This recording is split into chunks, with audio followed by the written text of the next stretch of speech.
The rain washed the mud from Leora's hands, but it couldn't wash away the sound. A soft, muffled whimper coming from beneath 3 feet of wet Hampton soil. You think the devil wears horns?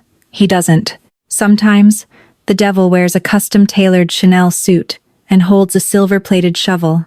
The iron gates of the Meadow Lane estate in Southampton didn't just keep the world out, they kept the secrets in.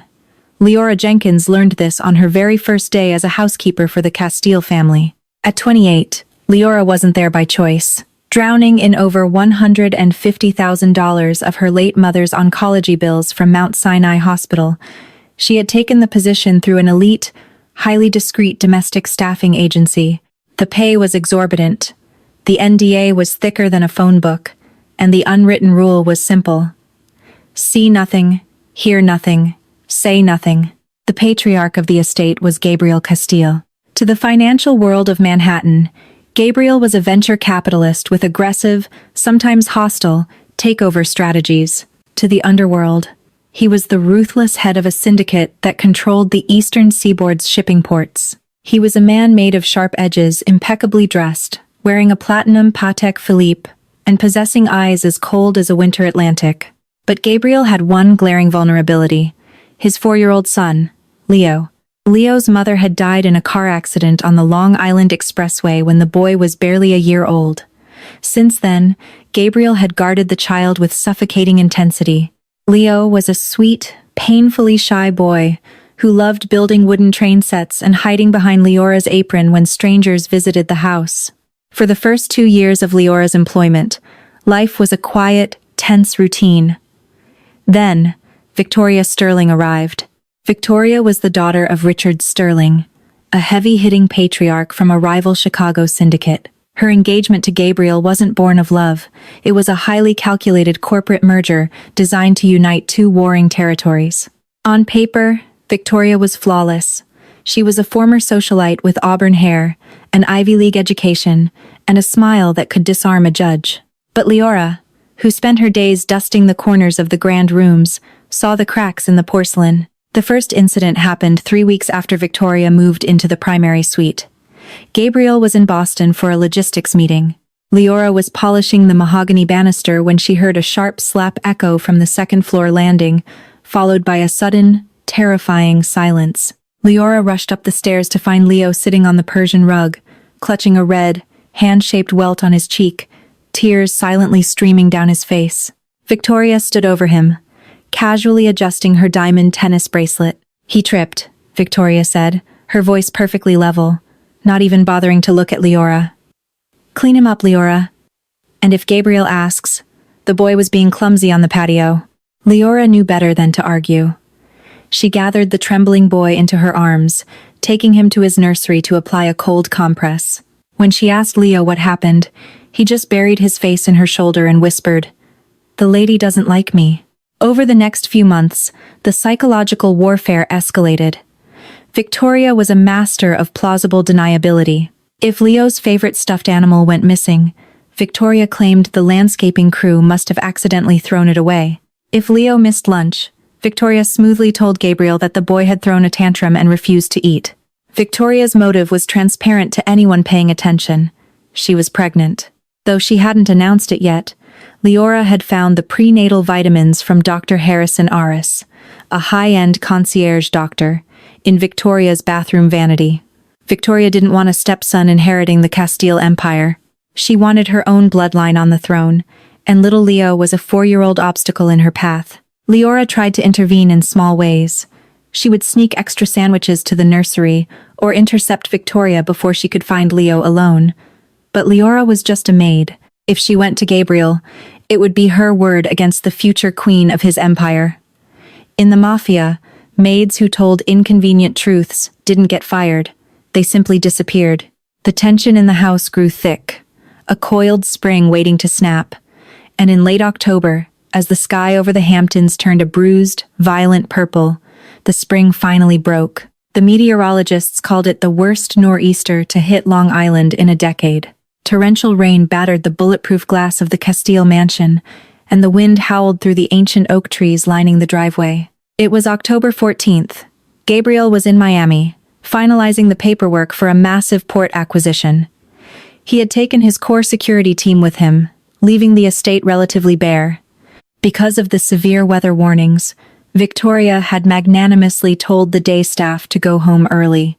Only Leora remained, as she lived in the small servant's apartment situated directly above the sprawling 6-car garage. Around 9 p.m., the power in the main house flickered and died, leaving the estate illuminated only by emergency backup lights and the occasional violent flash of lightning. Leora, uneasy about the storm, decided to cross the covered breezeway into the main house to check on Leo. She crept through the silent, shadow-drenched corridors. The house felt less like a home and more like a mausoleum. When she reached the nursery, her heart dropped into her stomach. The bed was empty. The blankets were thrown back, and Leo's favorite wooden train engine was discarded on the floor. "Leo?" Leora whispered into the dark. Silence. Panic rising in her throat, she checked the ensuite bathroom. Empty. She checked the playroom down the hall. Empty. As she hurried back toward the grand staircase, a sound stopped her, dead in her tracks. It was the heavy thud of the mudroom door closing. Leora pressed her back against the wall, peering around the corner into the darkened hallway. By the dim glow of the security panel, she saw Victoria. The woman was wearing a heavy, black Moncler raincoat and thick rubber boots. But it wasn't her attire that made Leora's blood run cold. It was what she was dragging. It was a heavy, dark green canvas landscaping bag, the kind left behind by O'Connor and Sons, the estate's gardening company. The bag was heavy. It bulged unnaturally in the middle. Victoria wrenched the door open, stepping out into the blinding, freezing rain, dragging the bag behind her. No, she wouldn't. Leora's mind screamed at her to run back to her quarters, to lock the door, to pretend she had slept through the night. But the image of Leo's terrified, tear-streaked face flashed in her mind. Grabbing a flashlight from the emergency kit on the wall, Leora slipped out the mudroom door, plunging into the storm. The wind nearly knocked her off her feet. The rain felt like icy needles against her skin. She kept her flashlight off, relying on the ambient flashes of lightning to track Victoria's path. The fiancé was heading toward the far edge of the property, a dense, unkempt patch of woods where the original owners had built an English garden that had long since rotted away. Leora crept behind a massive, dying willow tree, peering through the torrential downpour. Victoria had stopped in a clearing. Next to her was an open trench, a hole that must have been dug earlier in the day by the landscaping crew to plant a new root ball. It was about 4 feet deep, rapidly filling with muddy rainwater. Leora clamped a hand over her own mouth to stifle a scream as she watched Victoria drag the canvas bag to the edge of the hole. With a heavy, unceremonious shove, Victoria rolled the bag over the edge. It landed in the muck with a sickening splash. Victoria then grabbed a shovel, leaning against a nearby wheelbarrow. "You little brat," Victoria muttered, her voice barely carrying over the wind. "Now my child inherits it all. Try telling your father about this." With mechanical efficiency, Victoria began scooping heavy, wet soil over the bag. Thwack, thwack, thwack. Every shovelful of dirt sounded like a gunshot to Leora's ears. She watched, paralyzed by sheer terror, as the hole was filled. Victoria stamped the mud down with her boots, kicked some dead leaves over the fresh earth to obscure the disturbance, and then turned back toward the manor. Leora waited until Victoria's flashlight beam vanished into the house. Then, she ran. She didn't care about the mud ruining her clothes or the rain blinding her. She threw herself onto the fresh grave. She didn't have a shovel, Victoria had taken it, so she used her hands. She dug like a wild animal, her fingernails tearing against roots and rocks, pulling up heavy clumps of soaking wet earth. "Leo! Leo, hold on!" she sobbed, the rain washing the mud and blood from her hands. After what felt like an eternity, her fingers grazed the rough, wet canvas of the O'Connor and Sons bag. She dug furiously around the zipper, tearing her cuticles open. She gripped the metal tab and yanked it down. Inside, illuminated by a flash of lightning, was Leo. He was pale, his lips tinged blue.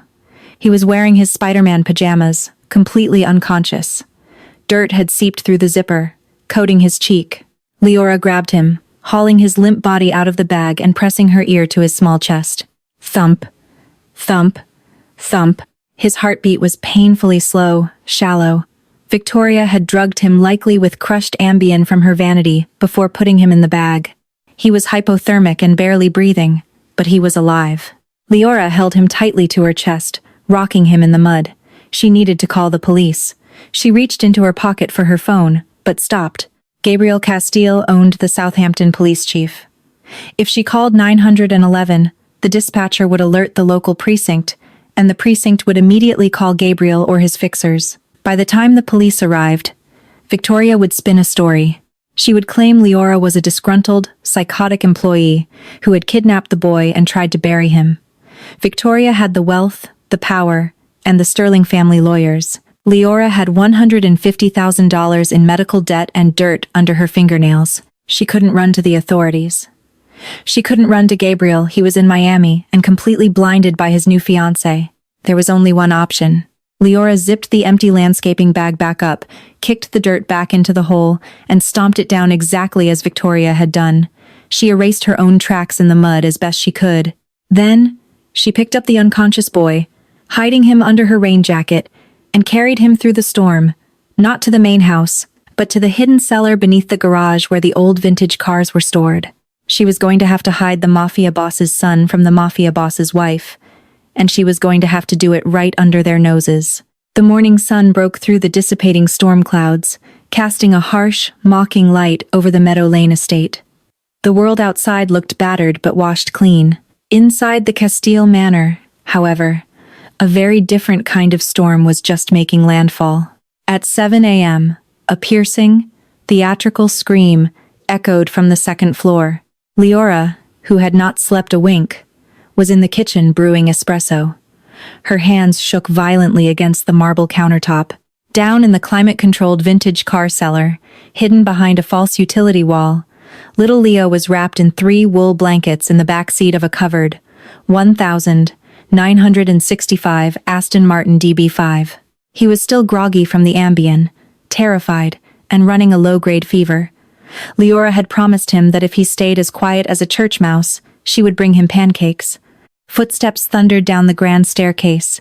Victoria burst into the kitchen, wearing a silk La Perla robe, her face a masterclass in fabricated hysteria. "He's gone!"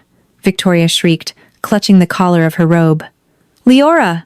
Leo's bed is empty!" The front door was unlatched. Oh God, the storm he must have wandered out. Leora dropped the espresso tamper, forcing her eyes to widen in shock. "What? Miss Sterling? That's impossible. I locked up last night myself." "Well, you obviously didn't do it right, you stupid girl." Victoria spat, her mask slipping for a fraction of a second to reveal the venom underneath. She immediately recovered, bringing a trembling hand to her mouth. "Call Dominic. Now. We need to find him." Within 20 minutes, the estate was swarming.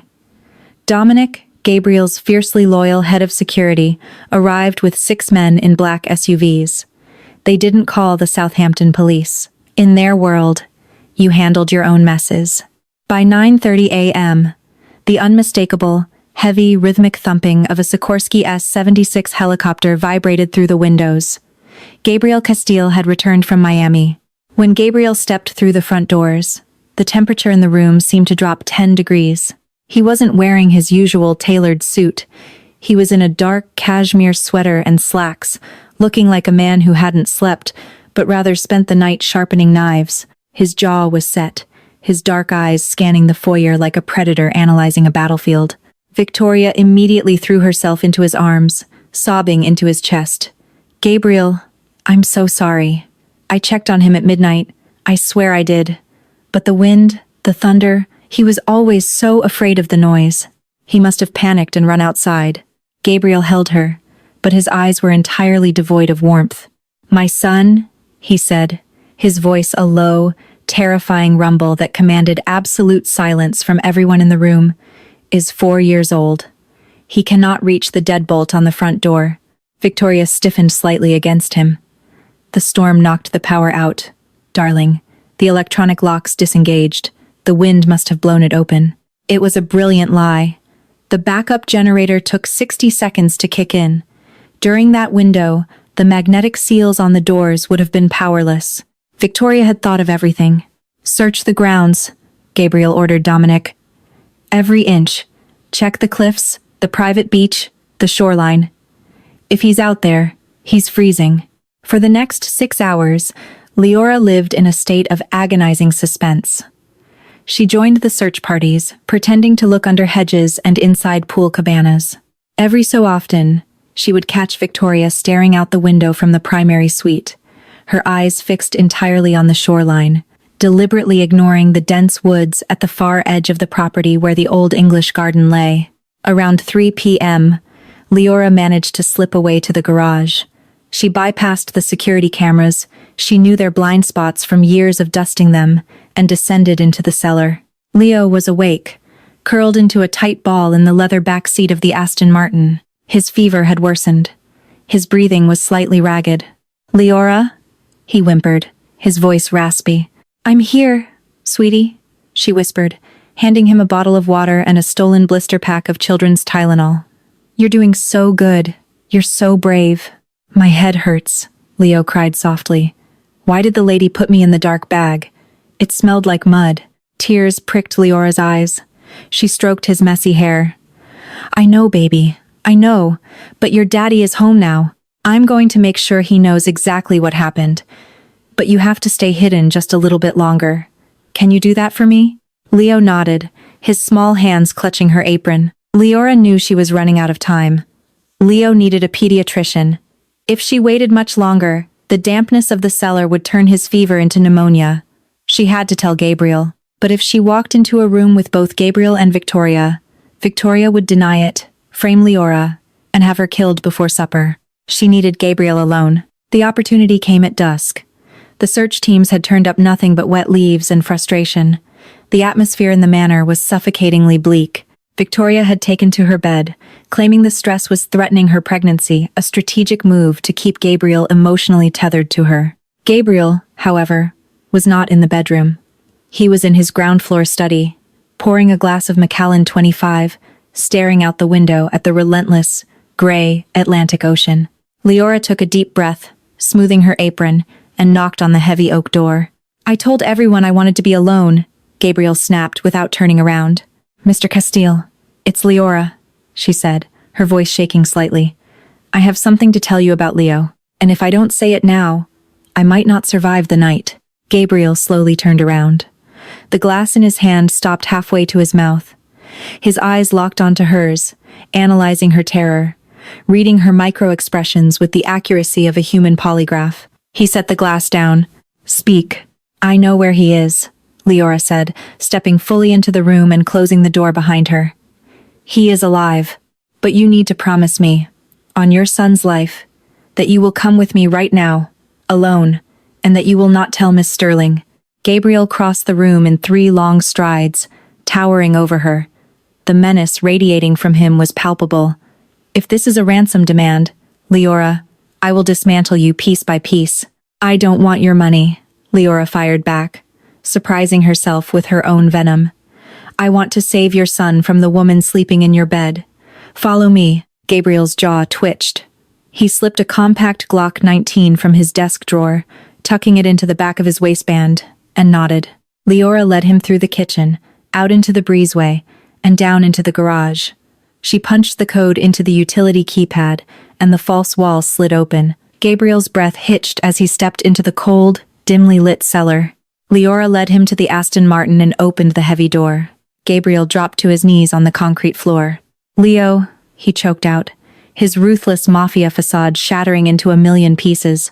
The boy opened his heavy eyes. "Daddy?" Gabriel pulled his son into his arms, burying his face in the boy's neck, his broad shoulders shaking with silent, heaving sobs. For 3 full minutes, the terrifying head of the Eastern Seaboard Syndicate was just a desperate, terrified father. When Gabriel finally pulled back, he touched Leo's warm forehead, noticing the dirt still clinging to his hairline. He looked up at Leora, his eyes hardening into polished obsidian. "Who?" Gabriel asked. Just one word, heavy, with a death sentence. "Victoria," Leora said steadily. "Last night, she drugged him, put him in a landscaping bag. She buried him alive in the old English garden. I saw her. I dug him up after she went back inside.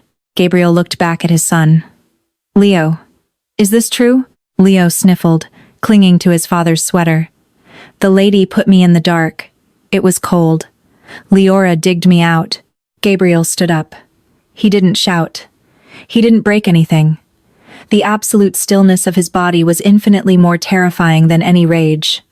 He pulled out his phone and dialed Dominic. Bring Victoria out to the English garden, Gabriel ordered quietly. Tell the men to bring shovels. 10 minutes later, the clearing in the woods was illuminated by heavy-duty tactical flashlights. Victoria, wearing a designer trench coat and designer rain boots, looked confused and annoyed as Dominic escorted her through the mud. Gabriel was standing at the edge of the freshly turned earth. Gabriel? What on earth are we doing out here? Victoria asked, wrapping her arms around herself. It's freezing. Shouldn't we be looking for Leo? We are, Gabriel said softly. My men found something interesting. A patch of dirt that was dug up and stamped down recently. Right here. He pointed to the exact spot Leora had described. Victoria's face drained of color. The smug, confident aura evaporated instantly. That's just the gardeners. They were planting a new elm tree. Let's go back inside. No, Gabriel said, stepping closer to her.